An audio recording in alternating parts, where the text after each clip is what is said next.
不跟你说了别乱动吗？怎么不听话呀？老爸，我是想起来喝口水。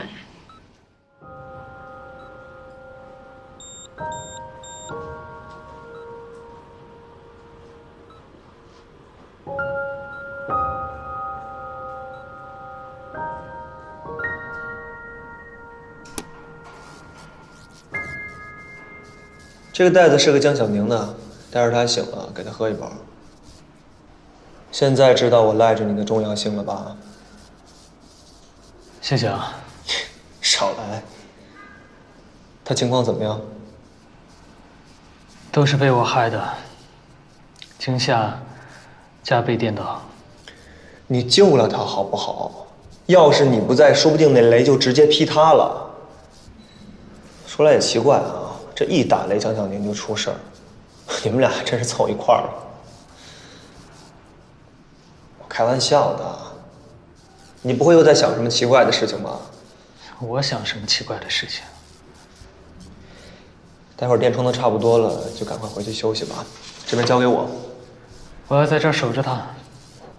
这样下去，你的身体会撑不住的。没事儿，我心里有数。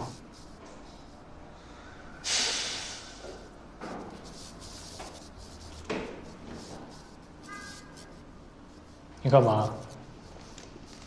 你知道人感冒的时候最需要什么吗？什么？需要感冒灵。你知道你现在最需要什么吗？感冒灵。你需要我。你守着他，我就守着你呗。谁让我上辈子欠你的？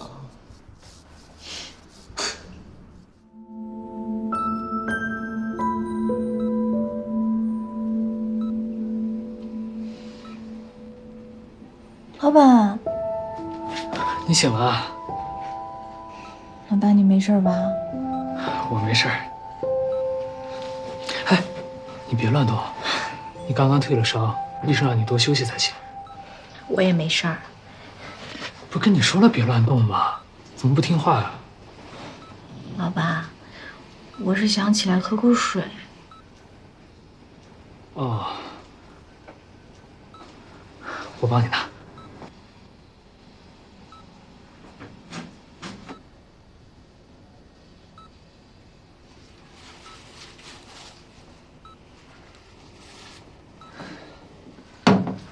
我是被电的半身不遂了吗？嗯。老爸，你一直在这守着我。你现在感觉怎么样？有没有不舒服的地方？没什么不舒服，就是有点没气儿。再多休息2天吧。老爸，你是不是有什么特异功能啊？什么意思啊？雷雨天在你身边就会被雷劈，上次和声也是这样。我可能是避雷针体质吧，自带的电荷比较大。哦，可能是我发誓发太多了。那应该也没有你拍马屁的次数多。谢谢老板了。